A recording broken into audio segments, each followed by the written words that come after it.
fazer a disputa de base com elementos para que a gente pudesse vir disputar a categoria, como a gente colocou, todos os desafios que a gente tem no período da manhã.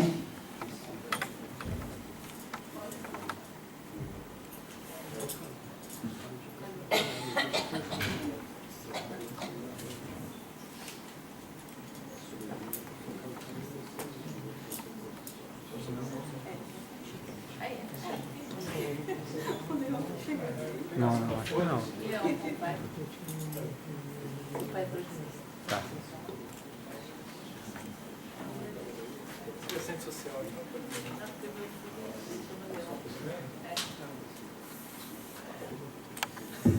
Bom, eu queria saudar vocês. Eu estou falando para ele que o nome do meu primeiro filho é Leon. E não é um nome tão comum.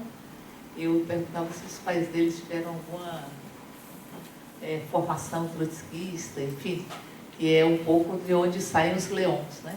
E a minha filha chama Natasha, que era a esposa do Trotsky, né? Leon Trotsky e Natasha, então não tem jeito de não achar de onde é que eu vim na minha formação política, né? Mas assim, eu queria primeiro saudar o encontro. Eu acho que é muito importante que nós possamos fazer esse recorte que vocês estão fazendo no dia de hoje. O recorte dentro do movimento, dentro da organização dos trabalhadores e trabalhadoras, nós discutirmos as especificidades, os nossos recortes, os recortes que não podem mais ser invisibilizados. Ou seja, a discussão a partir do lugar dos jovens, das pessoas com deficiência e do lugar da comunidade LGBT. Até porque está se construindo uma nova pauta. Dentro da pauta dos movimentos se constrói uma pauta. E é uma pauta que ela é extremamente transformadora neste momento. O movimento das mulheres, o movimento LGBT, enfim, discutem e trazem o direito de amar. E o direito de amar numa sociedade que coisifica, que naturaliza a violência e que se alimenta da cultura do medo, porque constrói uma cultura do medo e constrói inimigos, ou seja, sempre há inimigos para que você esteja sempre em posição de medo. O medo, a cultura do medo, ele paralisa o exercício da nossa humanidade e, ao mesmo tempo, ele cria as condições para a construção do ódio, porque ele identifica inimigos. E, ao identificar inimigos, esses inimigos são tratados com muito ódio. Então, a cultura do medo, ela que é disseminada na nossa sociedade, ela tem como contraponto o direito de amar, a liberdade de amar. E quando os movimentos falam também do direito de ser, nós estamos nos contrapondo a uma coisificação dos seres humanos, que é muito intensa nesta etapa da nossa história. Há uma mercantilização dos seres humanos, uma coisificação dos seres humanos, ao passo que há uma humanização do mercado. Vocês seguramente já ouviram alguém falar que o mercado está nervoso, que o mercado está calmo, que o mercado está... Enfim, que o mercado tem sentimentos humanos. É como se houvesse uma humanização do mercado e uma coisificação dos seres humanos. Por isso, lutar pelo direito de ser é absolutamente transformador. E o direito à cidade.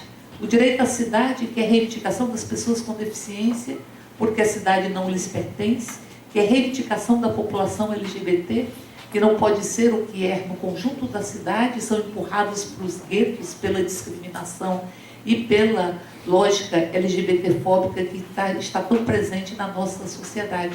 Então, o direito de ser, o direito de amar e o direito à cidade são reivindicações que se contrapõem a uma forma de dominação que nós estamos vivendo nesta etapa da nossa história, onde você tem muitas capturas do ser humano.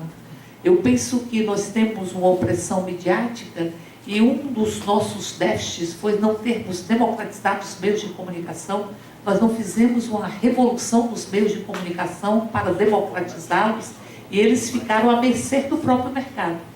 Uma coisa que me surpreende sobremaneira é que os desejos, eles são construções das nossas existências. Desejos são coisas elaboradas pelos seres humanos. Os seres humanos desejam, não é a vontade, é o desejo. Eles são naturalmente derivados da nossa própria humanidade. Mas há uma captura do desejo pelo mercado. Ou seja, se deseja ter aquilo que o mercado diz que você tem que ter para você ser reconhecido socialmente. E neste sentido, você tem uma dominação da mídia que captura a forma como as pessoas pensam a sua própria realidade, captura a sua percepção de realidade, captura os seus sentimentos, os desejos, captura os comportamentos. Muitas vezes as pessoas se comportam como estão sendo derramados nas suas casas os modelos perfeitos de comportamentos. Então há uma captura da subjetividade, há uma captura do pensamento, há uma captura da consciência das pessoas. Então nós temos como se tivéssemos o mercado elaborando os desejos como pílulas prontas e jogando para ser engolidas pela população brasileira. Se você for ver quem está preso nesse país, sejam os adolescentes, sejam os adultos no sistema prisional, estão presos por crime contra o patrimônio, na sua esmagadora maioria. Na sua esmagadora maioria, os adolescentes entram na vida infracional por crime contra o patrimônio, por roubo ou por furto, para conseguir drogas, em uma grande medida, e mais do que isso, para conseguir os objetos pessoais. Esses que foram signos de sucesso, esses que foram colocados como aquilo que se tem que ter para ser respeitado na sociedade. Na sociedade que diz, consuma para eu te respeitar, e não dá o direito de consumir. É uma sociedade naturalmente com muito antagonismo e com muitos choques. E aliado a isso, nós também não fizemos a revolução cultural que esse Brasil merece. Porque nós temos uma sociedade que tem as marcas das casas grandes e senzalas. E que tem a construção de ideais que são ideais dos senhores de escravos. Nós temos uma classe média, por exemplo, que saiu às ruas batendo panelas para dizer que estava lutando contra a corrupção e se cala e guarda as panelas nas maiores demonstrações de corrupção que esse Brasil já vivenciou, que é neste governo de Michel Temer. Até se nós formos pensar a Operação Lava Jato, o partido mais envolvido na Operação Lava Jato é o PP. O segundo mais envolvido é o PMDB. Então, portanto, mas o ódio é o ódio contra o PT, que foi e que desenvolveu os governos que mais combateram a corrupção, ou que mais deram estruturas para a Polícia Federal, essa que não estava conseguindo fazer passaporte porque não tinha recurso. A Polícia Federal, que fez mais de 3 mil operações, quando Dilma iniciava, até o momento em que Dilma iniciava o seu segundo governo, ela não fez 30 operações durante o governo Fernando Henrique Cardoso. E ela continua fazendo operações que ela ganhou uma autonomia de investigação, ao mesmo tempo que o próprio Ministério Público também ganhou esta autonomia. Enquanto a Polícia Federal e o Ministério Público perseguiam o Partido dos Trabalhadores e Luiz Inácio Lula da Silva, ele merecia aplausos. E agora, neste momento, eles elegem como inimigos da nação o Ministério Público, a própria Polícia Federal, porque nós tivemos denúncias que não passaram pelo Moro, foram denúncias que foram feitas diretamente na Procuradoria-Geral da República e no Supremo Tribunal Federal, e ali se descobriu o envolvimento de Aécio Neves e de Michel Temer, que tende a se aprofundar. Tende a se aprofundar, porque o governo é essencialmente corrupto, que estabeleceu relações corruptas, que faz uma prática, que é uma prática de computação dos parlamentares, das suas representações, e que esta prática, ela apenas tem os seus indícios e os seus sintomas, mas apenas a ponta do iceberg, como se fala, porque a tendência é que você tenha mais e mais denúncias de corrupção, uma perspectiva de Cunha ter uma delação premiada, de Funaro ter uma delação premiada, é uma crise inesgotável do ponto de vista da credibilidade política de Michel Temer. Mas nós não fizemos nem a transformação e a democratização dos meios de comunicação, nem uma revolução cultural que não apenas incluísse as pessoas na condição de consumidor, porque isso nós fizemos muito bem, mas que incluísse as pessoas na condição cidadã e de consciência crítica, porque a consciência crítica é absolutamente fundamental para que nós possamos romper uma cultura que é sexista, que é machista, é uma cultura LGBTfóbica, racista, adultocêntrica, até porque nós não fizemos o luto do colonialismo. E o colonialismo, os donos da terra, amigos do rei, que ganhavam as terras de presente, e esse Brasil foi doado e continua sendo doado por este governo que aí está, para os amigos daqueles que estão no poder. Eles se sentiam donos da terra, mas também dono das mulheres, dono das crianças, dono dos trabalhadores. Ou os corpos sempre não tiveram em disputa? Não são os corpos de indígenas que estavam sendo dominados, de negros, de negras que estavam sendo dominados? A escravidão não é domínio de corpos? É domínio de corpos. Se dominam os corpos. E até hoje as mulheres, e nós lutamos para que possamos controlar os nossos próprios corpos, porque continuam em disputa por uma elite que acha que a lógica patrimonialista atinge também as pessoas e nos transforma em propriedade deles. Então, neste sentido, havia que se estimular a democracia participativa. A democracia, porque não é esse parlamento que vai nos representar, isso é democracia de baixa intensidade. Alguém acha aqui que o parlamento, ele reflete o que é a sociedade brasileira? Um parlamento que uma Câmara que não tem 10% de mulheres? Nós somos 52% da população. 52% da população são representados em 10%. Isso é menos do que nos países onde as mulheres usam burcas. As mulheres usam burcas em países que, em média, têm uma representação feminina de 14% no parlamento. E nós temos 10% na Câmara, ou um pouco menos do que isso. É como se tivéssemos as nossas burcas e nossas mordaças invisibilizadas. Portanto, havia que se aprofundar a organização da própria população para que nós tivéssemos consciência crítica e uma sociedade com pessoas que pudessem questionar e identificar as suas dores. Porque uma das mais profundas formas de dominação é quando a dor e a violência e a violação de direitos, ela é tão naturalizada que a gente não percebe que ela é uma violação de direitos.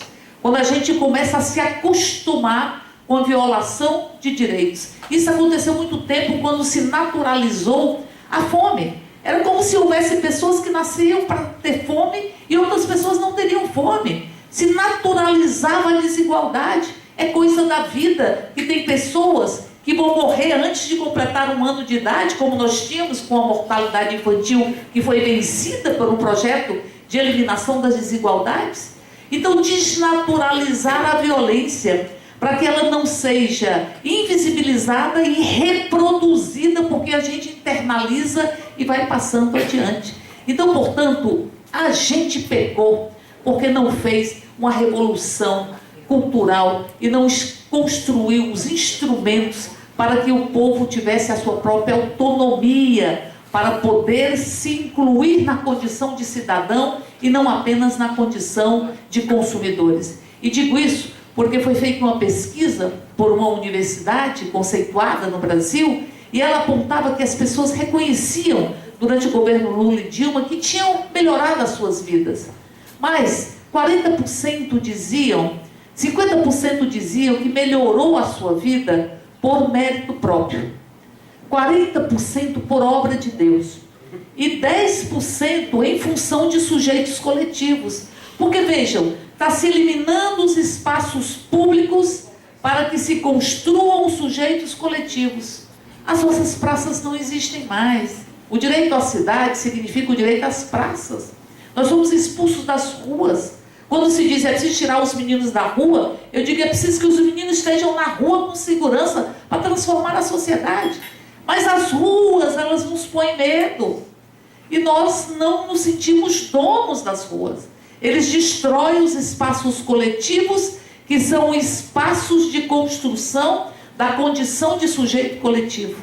Não conseguem destruir as escolas como espaços coletivos. Por isso querem calar as escolas. Com escolas sem partido, uma reforma do ensino médio, querem calar as escolas para que as escolas, que são espaços coletivos e espaços de diversidades, não exerçam a função libertadora que tem a educação, como foi previsto ou como foi dito por Paulo Freire. Amaldiçoado hoje. Amaldiçoado. Como se pudesse... A escola sem partido é uma escola sem partido que é defendida de forma muito clara contra a lógica freiriana. Mas que isso? Que o outro tem um saber? O outro não tem que saber. Existe um conteúdo esterilizado que é preciso ser transmitido, mas não existe uma pessoa. Existe apenas um receptáculo vazio para engolir um conteúdo, como se a educação ela fosse sinônimo de reprodução ou de transmissão de conteúdos e não de diálogo de seres humanos com seres humanos. Então, portanto, nós não fizemos isso e nem fizemos uma reforma tributária, porque hoje o consumo e a renda dos trabalhadores representam mais de 70% da carga tributária. A propriedade não é taxada. A propriedade é taxada em 3%, 4%. Se pega um país como a Coreia do Sul, é taxada em 15%, 14%. Então você tem uma inversão com relação aos países ditos desenvolvidos do mundo, onde você tem 70% de taxação da propriedade, dos rendimentos, e você tem isso, 20%, 30% do consumo e da renda dos trabalhadores. O trabalhador ganha menos de R$5.000, deixa 27% do seu salário com um imposto que vem de forma absolutamente inconteste e só pode ser sonegado pelas grandes empresas, como sonegam quase R$500 bilhão, quase R$500 bilhão de reais na Previdência Social. Ou seja, eles falam de déficit na Previdência, mas eles ignoram que há uma sonegação de R$500 bilhão na Previdência. E eles falam de déficit na Previdência, primeiro sem considerar que a Previdência, ela faz parte da Seguridade Social, como faz a saúde e a assistência. E a Seguridade Social, ela é superavitária. Onde está o déficit da Previdência, se a Seguridade Social é superavitária? Porque há na Constituição a previsão de impostos para a Seguridade Social. Eles falam de déficit da Previdência, que é um conceito errado. Porque Previdência é política pública de proteção social. Se é política pública de proteção social, não deveria ser analisado pela ótica do déficit. A gente vai falar em déficit de saúde? Ah, tem déficit na educação. Ah, tem déficit na saúde. Tem déficit financeiro na educação, na saúde. São políticas públicas de responsabilidade do Estado. A gente vai falar que tem déficit na assistência? Nós somos deficitários, que é déficit financeiro? Nós estamos falando de políticas públicas. Não deveriam passar pelo crivo do déficit. Mas nós estamos falando de uma política pública que eles querem que não tenha a participação do Estado. Por isso que eles calculam que é o déficit. Eu sou uma contribuição do empregador e a contribuição do empregado. E aí eu vou dizer, tem um déficit. E a contribuição do Estado, que é prevista na Constituição para a Seguridade Social? Sabe quanto um país como a Noruega contribui o Estado com a Previdência? 76%. Vem do Estado. Os países mais desenvolvidos, na concepção deles do mundo, contribuem em média com 26%, 30%. É o Estado que contribui. O Estado ajuda a contribuir com uma política de proteção social. E eles falam em déficit. E um déficit que vai penalizar os trabalhadores. E digo que vai penalizar os trabalhadores porque eles falam, não, mas não vai ter problema, porque o trabalhador, a grande maioria dos trabalhadores ganha um salário. E o piso é o salário. Você não pode ter uma previdência menor ou uma aposentadoria menor que o salário. Então vai contemplar a maioria, mas não vai se aposentar. Não vai se aposentar. 53% dos municípios brasileiros, 53%, tem expectativa de vida menor que 65 anos. A expectativa de vida, ela é diferente, ela é variada. A pessoa que tem assistência à saúde, que tem habitação, que tem saneamento, que tem alimentação, educação, saúde, segurança, ela tem uma expectativa diferente de quem não tem. O trabalhador rural tem uma expectativa de vida menor do que o trabalhador urbano. Então eu estou penalizando o trabalhador de baixa renda. E eu estou levando a um desalento para a juventude. O trabalhador jovem, ele, se puder, não vai contribuir com a Previdência. Porque ele vai ter que ter 65 anos para se aposentar e vai ter que ter contribuído, no mínimo 25, para sair com 70% da sua aposentadoria, ou 40 anos. Servidor público vai se aposentar até expulsatória, até 70 anos, 75 anos. Vai se aposentar aí. Aí eles falam, não, nós estamos diminuindo a aposentadoria para policial civil. Bom, para 55 anos. Qual é o policial civil que entra com 15 anos para trabalhar? Porque ele vai ter que trabalhar no mínimo 40 anos para ganhar a média dos seus últimos salários. Ou ele vai se aposentar com 25 anos de trabalho e perder salário. Então, portanto, o trabalhador aposentado não vai, o policial não vai entrar para trabalhar com 15 anos. Então, dizer que está baixando para 55 anos a idade, mas estabelecer 25 anos ou 40 anos para sair com a média, você está dizendo que esses 55 anos é uma medida demagógica. E como eles estão impondo para a pessoa com deficiência? A deficiência grave tem que trabalhar o quê? 20 anos, 25 anos, 30 anos, enfim. A aposentadoria grave, você vai ter que trabalhar por volta de 20 anos o trabalhador com uma deficiência grave que está no mercado de trabalho. E quando eu penso no BPC e jogo para 70 anos o BPC, eu estou falando de quem tem uma renda per capita familiar de 1/4 de salário mínimo. Eu estou falando da extrema pobreza. Vai viver até 70 anos? Para poder ter direito ao benefício? Então, portanto, nós estamos lidando com um governo que aprofunda as desigualdades com a reforma da Previdência. E como vai ter desalento para a contribuição da Previdência, quem tiver recursos vai optar por uma Previdência privada.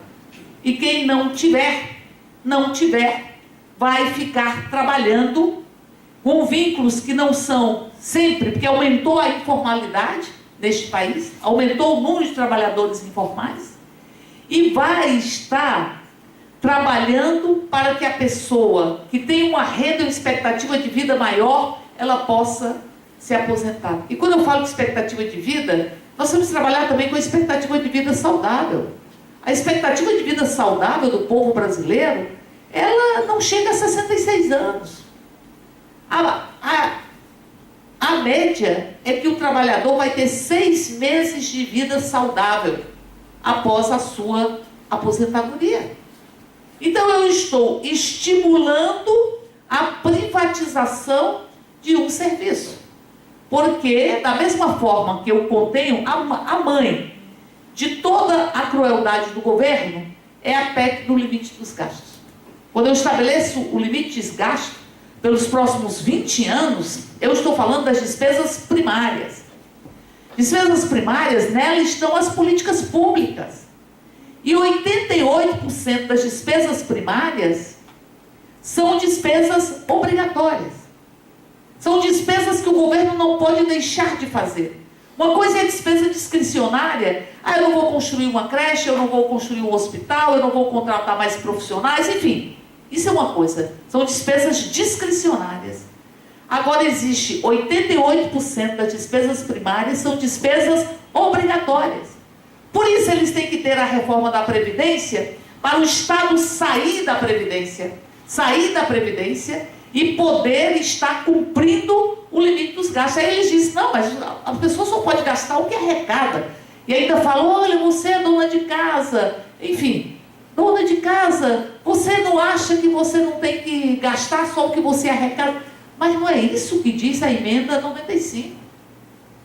A emenda 95, ela diz que as despesas primárias só podem ser elevadas pela variação da inflação. A inflação é 4%, eu só posso aumentar 4%. Isso significa que eu não sei quanto o país vai arrecadar, não tem relação com a arrecadação. Se o país arrecadar 300, mas a variação da inflação for 100, só se pode gastar 100. E os outros 200 vão para onde? Para as despesas financeiras, que estão levando quase a metade do orçamento brasileiro. Era 42%, está em 48% e vai chegar a 60%. Ou seja, as despesas com serviços e os juros da dívida. essas não estão sendo tocadas ou contingenciadas. Elas continuam livres. E o governo disse que essa PEC, essa emenda constitucional, era para poder controlar o rombo fiscal. O rombo aumentou. Porque você não faz ajuste fiscal não mexendo na principal despesa do próprio governo, que é o pagamento das dívidas, é o rentismo. São 27 mil investidores, entre pessoas físicas e pessoas jurídicas, inclusive fundo de pensões. São 27 mil investidores que levam, porque são detentores dos títulos da dívida, quase a metade do orçamento brasileiro. Não tem ajuste que possa ser feito, não tem crueldade que possa ser ampliada e que possa permitir que esse país não aumente o seu rombo fiscal, porque o rombo fiscal está na dependência que ele tem de uma dívida e na dependência que ele tem do pagamento dos serviços e dos juros dessa dívida. É isso que está dado. É que modelo de Brasil você tem? Você tem um governo hoje que ele tem 3 elementos básicos de funcionamento na minha avaliação. O primeiro é a entrega do país, porque precisa controlar o rombo, aí ele vai vendendo, e precisa pagar as contas do golpe também, as contas do golpe. Então ele vai vendendo os ativos, as distribuidoras de energia, o papel moeda que pode ser rodado fora do Brasil, ou empresa contratada sem licitação, a Embratur que eles querem privatizar a Embratur. Privatizar a Embratur, mas a Embratur vai ser mantida com os recursos da loteria. Isso significa que a Embratur vai ser mantida com recursos públicos, como é o Fundo de Universalização da Energia, que é público e que vai ser gerido pela iniciativa privada. O que eles estão fazendo com a Petrobras mereceria que nós saíssemos às ruas para defender a Petrobras. Porque dizer que a Petrobras tem um déficit, o que a Petrobras tem acumulado e o que ela poderia fazer de negociações com as suas dívidas, com os barris de petróleo, não tem dimensão a ser analisada. Eles entregaram o pré-sal, porque tiram a obrigatoriedade da Petrobras, acabaram com o conteúdo nacional. Não, eu mantenho o conteúdo nacional em 60%, mas não precisa ser em produção, não precisa ser na indústria. Então eu contrato uma empresa terceirizada e, se ela for nacional, é conteúdo nacional.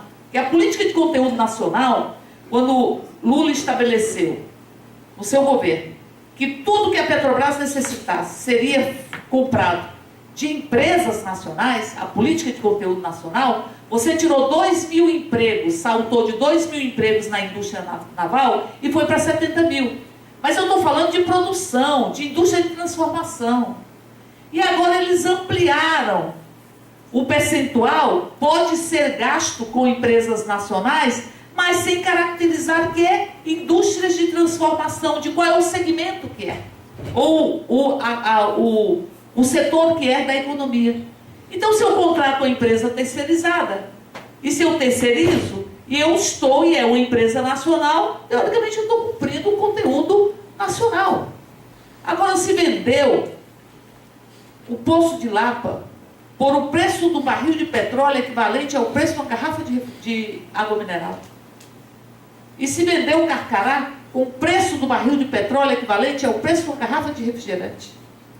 E se vendeu o complexo petroquímico de Sauípe por 1/3 do valor que ele tinha sido analisado. Então você está entregando os ativos da Petrobras. Porque uma das características deste governo é o rompimento da soberania nacional e a entrega do patrimônio público, como se entrega o pré-sal. O Brasil é o país que tem a maior tecnologia de prospecção de petróleo em águas profundas, onde está o pré-sal. Portanto, o Brasil, a Petrobras, ter o domínio ou ter a obrigatoriedade de estar na exploração do pré-sal, vai ter uma produtividade maior, vai ter um lucro maior do que qualquer uma outra, porque ele tem a maior tecnologia. Mas isso vai ser entregue para as empresas internacionais. No dia que na madrugada, e eu me lembrei da música do Chico Buarque, não é? dormia a nação tão distraída, sem perceber que era subtraída em tenebrosas transações. E aí, no dia que, na madrugada, eles aprovaram a retirada da obrigatoriedade da Petrobras no pré-sal, na manhã deste mesmo dia, o Temer estava recebendo os representantes da Shell. Isso é a entrega do país, do sistema elétrico da Eletrobras, que está sendo colocado à venda, e todos os aspectos. Onde é possível vender, eles vão estar vendendo. Eles criaram ontem uma nova autarquia para substituir a autoridade olímpica. A autoridade olímpica ela foi criada para as Olimpíadas, mas as Olimpíadas já passaram.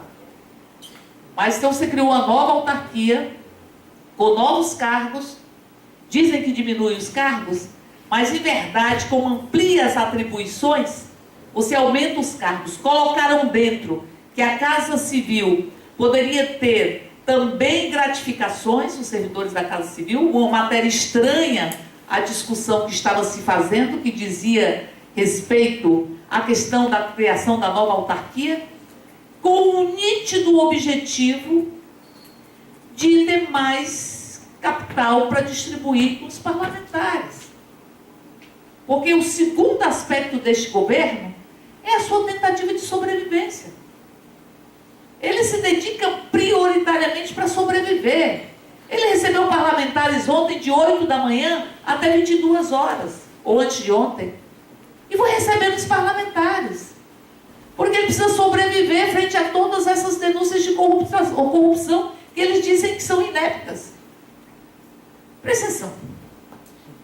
Este presidente, que não deveria estar lá porque não teve voto para tanto, recebeu o senhor Joesley Batista às 22 horas, por volta disso. E na fita ele diz, deu tudo certo? Não deu tudo certo, eu dei um outro nome. Ai, que bom que você entrou essa hora, porque se você entrou essa hora, não tem imprensa. Aí ele disse que isso é natural. O recebeu um empresário que eu recebo, que entra com um nome, que não é o nome dele, e que entra por volta de 22 horas, para que ninguém veja que ele entrou. E esse empresário diz que quer negociar uma série de demandas. E este presidente diz, não, o meu representante para negociar com você é Rocha Lourdes. Aí ele diz, não, eu queria me livrar dele. Aí disse para ele fazer, eu até recebi ele, porque eu achei que ele ia falar da carne fraca. Pô, a carne fraca não tinha acontecido. A carne fraca veio acontecer uma semana depois. Então ele tinha aquela premonição, né? O Joesley, para falar de uma operação que nem tinha acontecido ainda. Ele disse que recebeu. Aí indicou o Rocha Lourdes. Aí o Joesley conversa com o Rocha Lourdes, depois um representante da empresa, e negocia comprar o gás da Petrobras mais barato. Que eles se queixam que o gás da Petrobras compra, acho que da Bolívia, e repassavam para eles de forma cara. Aí eles negociam. E toda hora o Rocha Lourdes diz, não, o problema é que o coronel e o Yunis, que já foram pegos, não podem mais fazer isso. Aí eu virei o emissário. Mas eu tenho que ligar para o chefe. E aí, chefe, tá tudo bem? Não, tá tudo bem, pode fazer. E o Rocha Lourdes sai com 500 mil reais numa mala, que é a propina semanal. A propina que eles negociam é semanal. Semanal. Ele ia sair com 500, estava com 500 mil. E aí diz, olha, não tem nada a ver comigo?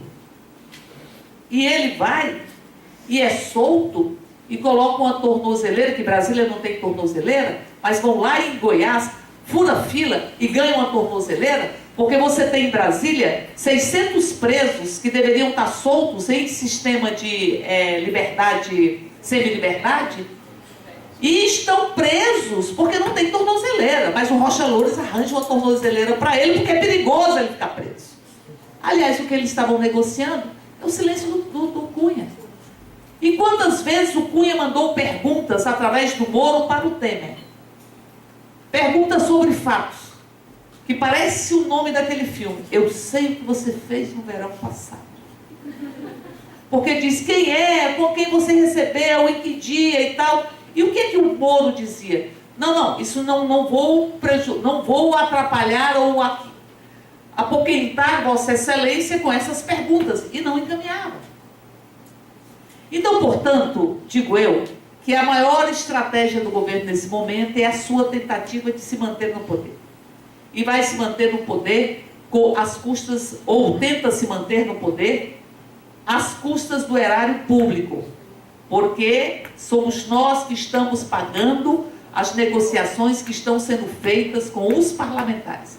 O parlamentar foi precificado e foi colocado numa gôndola. Está à venda.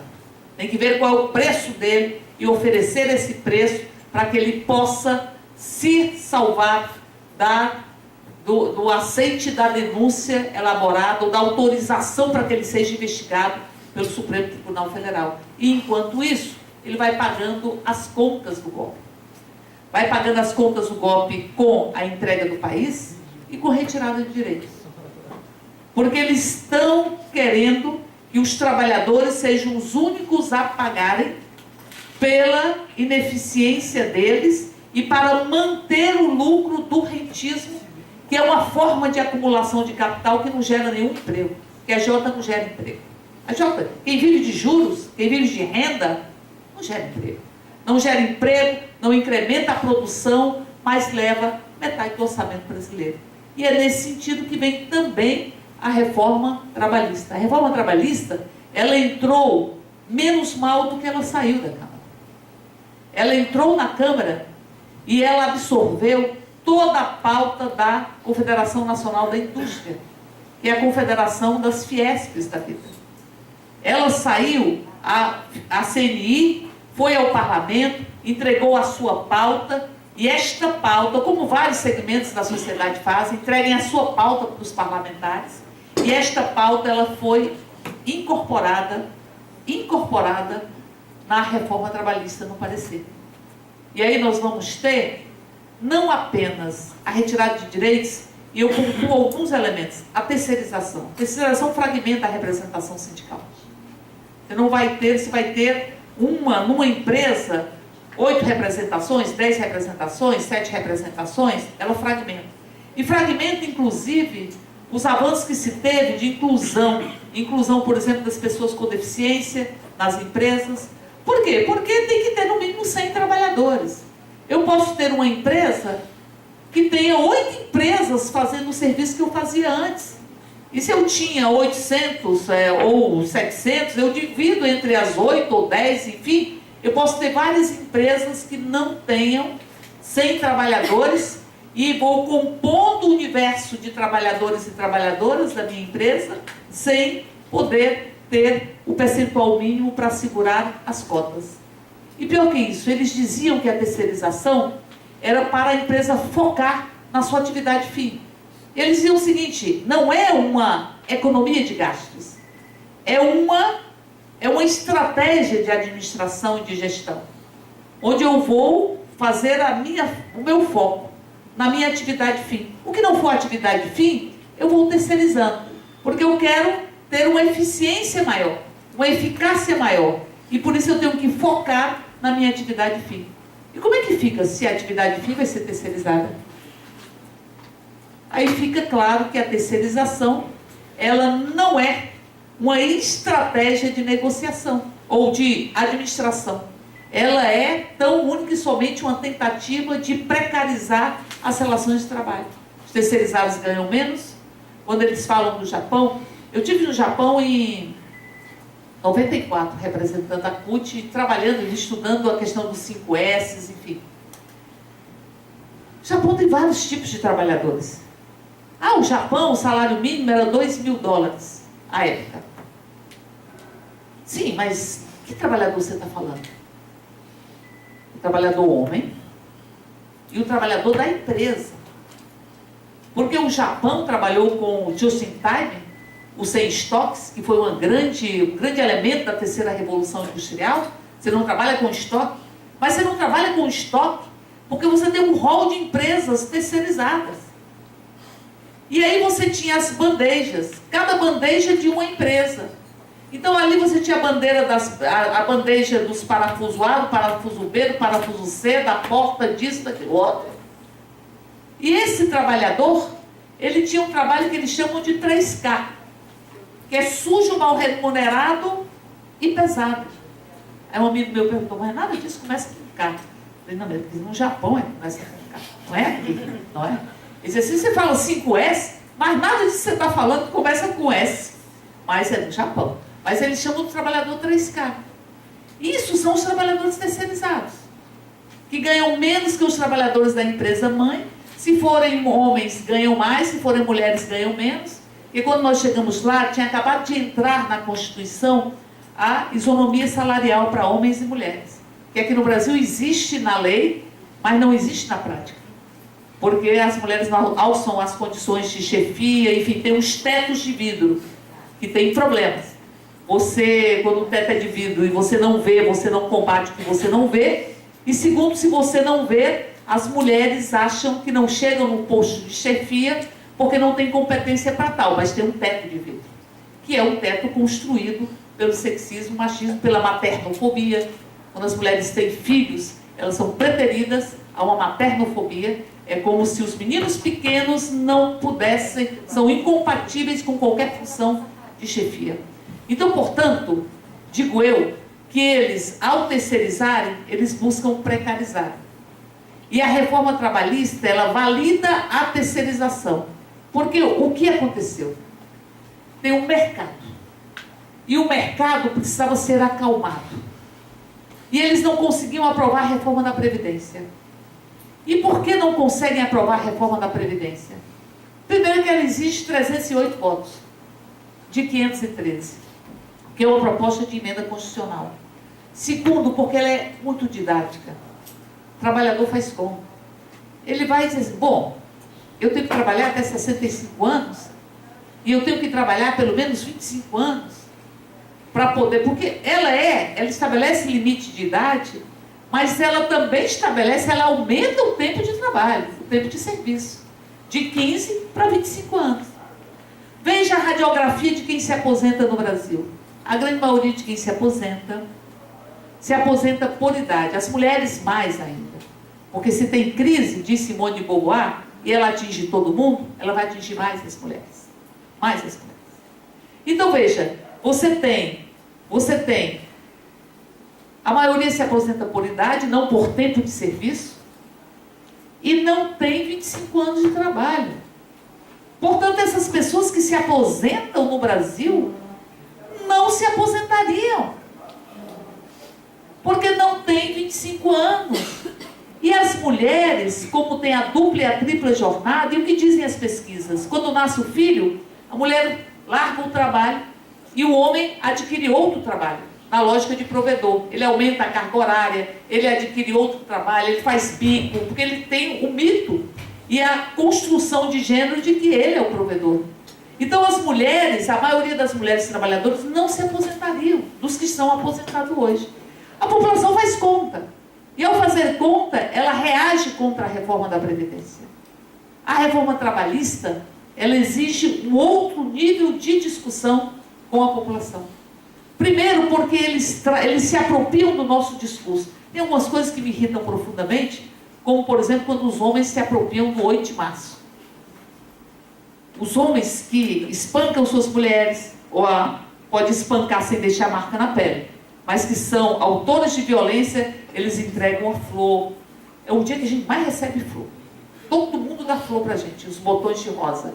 E deseja parabéns, parabéns, parabéns, parabéns, enfim. Mas é um dia de libertação das mulheres. Não é um dia que as mulheres têm reforçado o seu estereótipo de gênero, mas onde nós lembramos as nova-iorquinas que morreram para ter direito ao seu próprio tempo. Esse tempo que está sendo retirado na reforma trabalhista. Porque tem um trabalho intermitente. O trabalho intermitente é o trabalho por hora. É o que nós conseguimos barrar com relação ao McDonald's, que contratava os meninos e os meninos ficavam à disposição da empresa e só trabalhavam quando a empresa precisava e só ganhavam a partir daquilo que trabalhassem.